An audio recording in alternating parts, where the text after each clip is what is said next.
How often do you get to the end of your workday or the end of some difficult task and realize, oh my God, I don't think I've taken a deep breath in 8 hours? Well, for me, it's been a long, long time, but it used to happen a lot. So today, we're actually going to talk about some of the tools and techniques that help us get through the day, taking those deep breaths that we so desperately need. But first, this is the Fit Mess, where together we learn to develop habits that help us live beyond our mental health struggles to create happier, healthier lives. He's Zach. He lives in the future with his anxiety. He's Jeremy, and he lives in the past with his depression. And we get together once a week in the present to share the obstacles we face and how we overcome them.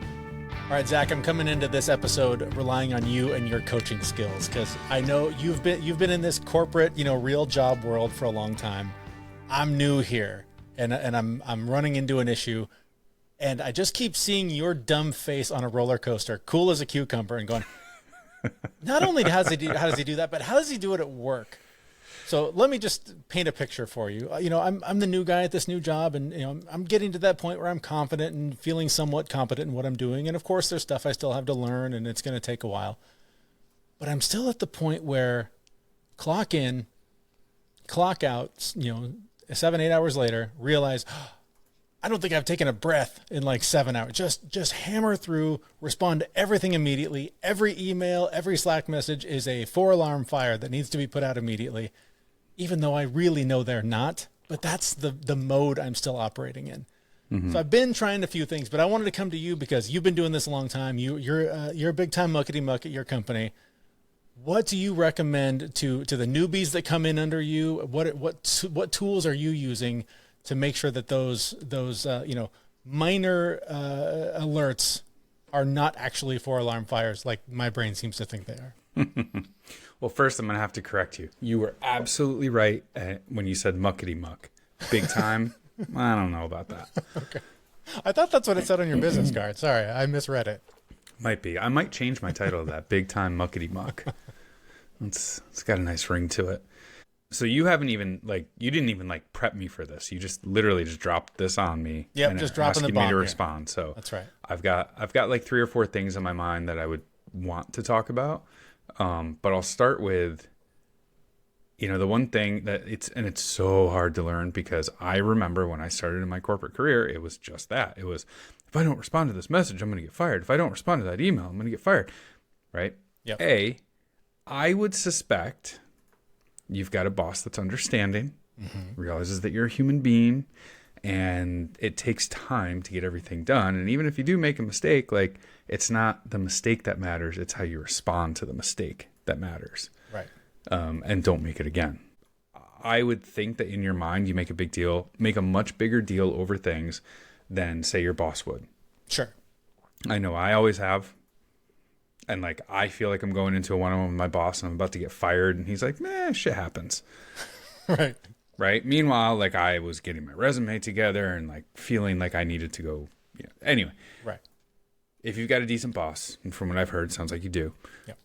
Right. He's not that pressure's not there. That right. pressure is all on you. You're the only one putting that pressure on you. Yes. So take it down a notch. And again, all this is easier said than done. Yes. The other thing that I tell myself all the time is, all this work is going to be here tomorrow. Mm-hmm. Unless you have something that has a specific deadline of this has to be done today, none of it does. Right. Right. If you're in customer support, you want to be responsive, but not at the expense of, your family time or your own health and personal wellness. Remember, whatever level of emergency, pants on fire that you've assigned to all of this stuff, you assigned it. Oh, yeah. No one else did.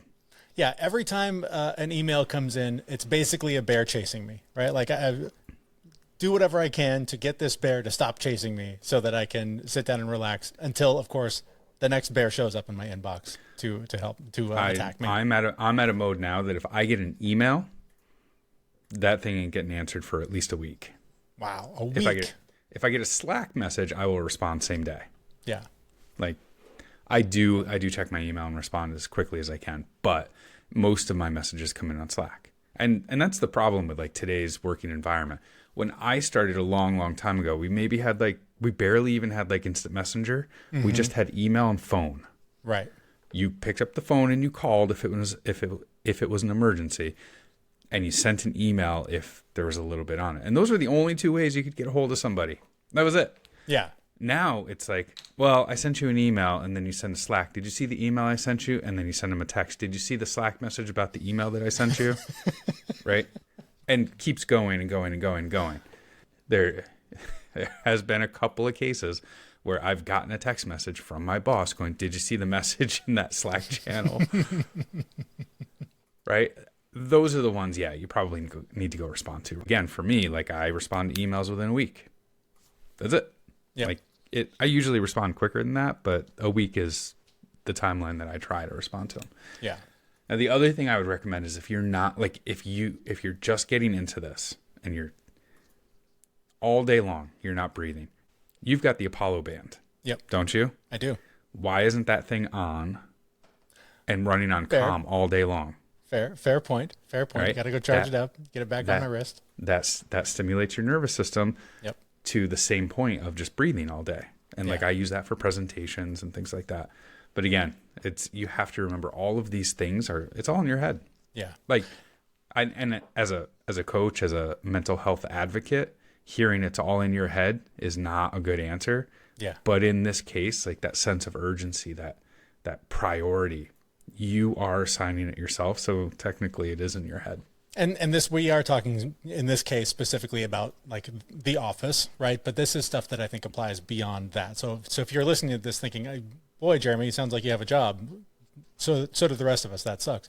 But these are things that I'm glad you grew up finally, Jeremy. Right. But these are things that I think will apply to your life when it's the kids that are, overwhelming and demanding, or your responsibilities around the house, whatever they are. So that's sort of the point of this whole conversation, is to apply some of these tools that Zach uses and that I, in a better frame of mind, also use. Well, so one of my favorite sayings is whenever I get an email or something that says, hey, I need help right away, or something like that, I always mutter to myself, a lack of planning on your part does not constitute an emergency on mine. Right. Right? That's usually what happens. Right. In my case, what's happening is all of the people pleaser tendencies are being triggered by my insecurity and my lack of confidence that I haven't built. If we're having this conversation in a year, we're not having this conversation in a year, because I will have been doing this long enough, built all the habits, built all the pathways, and know what I'm doing. It's just that people pleaser trigger of like, I want everyone to like me. I want to prove that I'm good at this. I want to prove that this is something I can handle. And that's fair. I mean, you absolutely should. Especially like in a career or something that's important to you. Right. At the same time, like, you got to balance it. So one of my favorite books on leadership is called The Dichotomy of Leadership. Like, there is a level of go-getter you need to put into this. But at the same time, if you set the example for you that this is how Jeremy operates, and you respond within 5 minutes, and you do this and do that, Yep. When you're with your kids or when you're doing something else and you don't respond in 5 minutes, people are going to be like, what the fuck? Yep. Why isn't he responding? What's wrong? He's not performing to his usual level of activity, and something must be wrong, or like, Right. It's You have to just train negative. the people that you interact with to respond in the way that you want them to respond to you. Otherwise, they will just keep taking and taking and taking. Well, they'll keep taking it, but at the same time, like, it could turn into a negative view of you, right? Right. Whereas you've now brought yourself down to, like, still above average for the work that you do, right. compared to everyone else. But compared to the Jeremy that answered in 5 minutes when I sent him that one message, this is bullshit. Right. So you got to, again, there's a dichotomy to all of this. Yes. You need to be a go-getter, but you've got to be able to say no. Yep, absolutely. One of the tricks I have been using to try to get this under control is, it's something we've talked about before, but just using the Pomodoro method, literally having a clock that runs for 25 or 30 minutes. And at the end of it, it says, that's enough. Go take a break for 5 minutes and then come back. Having that built in, like, literal alarm that says, that's enough, make sure you're breathing, has been super important to me in starting to manage this, because otherwise I dive in and it's white knuckle and power through, get it all done as quickly as possible. And part of it is I'm trying to get it all done so that I can breathe. But then I find myself having burned the entire day without getting that breath in. And so it's that discipline, right? It's the same thing I apply to everything else in my life, is creating some discipline and some structure that says, that's enough for them. Now, what about you? What are you doing at this time? So this is going to sound horrible, but like the one positive thing about smoking cigarettes is that you go take a smoke break every hour, right? Yep. You take a break. I used to smoke, so I understand this and I get it. But even if you don't smoke, like you need to build that habit to go take a smoke break, Right. Go take a breath break. Literally just stop what you're doing, get up, walk away. Every now and again, you need to have deep focus and sit there for 4 hours and white knuckle your way through it. But answering emails and Slack messages, that's not it. That's not it. Absolutely not. The other thing I've been doing is really just trying to focus on what is in my control, right? Like, what are the things that I actually have the power to change? Do I need to read all of the unread Slack messages? No, that can wait, right? Do I need to respond to every HubSpot alert that I've gotten? No, I really don't. That can wait. There's nothing critical there that needs my attention right now. So really just trying to focus on what's the impact I can have, what's in my control, and trying to put everything else on the back burner. Still not 100% there yet, but it is something that I'm being more intentional and aware of in my day-to-day routine. Well, we've talked about it a bunch. The Eisenhower Matrix is perfect for that kind of stuff, right? Yep. It is it important and urgent to do? Well, white knuckle that and do it. If it's important, but it's not urgent, get it on your calendar, get time to work on it because it will eventually become urgent. If it's urgent and not important, that's something that you maybe want to delegate down to someone else who it would be important for. And then if it's not important and not urgent, Don't do it. Don't do it. Or give it to somebody else who it is important for, right? Like there are tasks that we like to hang on to. I don't know. I'm having trouble with this at home. Like even now, my daughter is within earshot of me, but I'm having her like do some chores and things like that. And like if she loads the dishwasher in a way that I wouldn't do it, I will reload the dishwasher. So take a look at your tasks. Take a look at the things that you do. Is there something that someone else can do?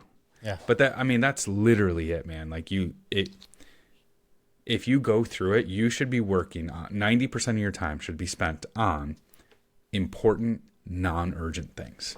Yep, absolutely. Emails, Slack messages, those are important. Well, sometimes important, sometimes not important, but they're urgent. Mm-hmm.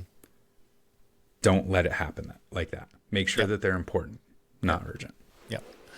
And finally, the thing that's worked for me, in a past life, I was a morning gym guy, and now I've been spending my lunch break. I split my day in half. In the middle part of my day, I'm either going to the gym or I'm going down to the lake to get into it because it's nice and cold. Having that physical removal from the computer, having that physical removal from the responsibilities, taking time just for me to make sure that I'm taking care of my body, taking care of my mind, that has been essential because I can come out of that. Basically, that's halftime, right? Like go give myself that pep talk, come out and rock the second half. And that has been huge for me. I know not everybody has that ability. Not everybody has a gym 5 minutes away or maybe downstairs in their building or whatever. But if there's a way to work in some sort of movement, some sort of just physical break from the day, go for a walk, whatever it is, that's for me has been huge in managing the stress of this situation. Yeah, absolutely. That is the key to my mental health. And I haven't been doing it as much lately because I've been sick and like things have gotten in the way. And normally I'm a 4:30 wake up guy. Yep. I just can't do it on like 3 days out of the week now because I've got other things going on. Yep. So I've been going to the noon workout. There you go. But it's so different for me. Like, and I'm getting used to it, but like I get done with the workout at the end of the day and like I'm extra tired in the afternoon instead of like my normal tired. Yep. So I'm still easing into it, but absolutely like getting out and just walking away, literally go put a load of laundry in, fold a load of laundry. Like we work from home. A lot of us do anyway. Yep. Like go just do that, do a chore. Yep. Just that actual break is a big help. Yep. All right, well, that's enough therapy for 1 week. Zach, I appreciate you being there. It's always great to have you as a resource when I'm having a hard time. I know that goes the other way sometimes for you. And so I'm grateful to you, and I'm grateful for you, the listener, listening to this. I hope this has been beneficial for you. And if it has, please consider sharing this episode with someone else who needs to hear it. We would love to be able to help as many people as possible, and you are the key to making that happen. So hit that share button today and come back next week to thefitmess.com for a brand new episode. Thanks for listening. See you, everyone. We know this podcast is amazing and doesn't seem to lack anything, but we need a legal disclaimer. Prior to implementing anything discussed in this podcast, it is your responsibility to conduct your own research and consult your physician. You should assume that Jeremy and Zach don't know what they're talking about, and they're not liable for any physical or emotional issues that occur directly or indirectly from listening to this podcast.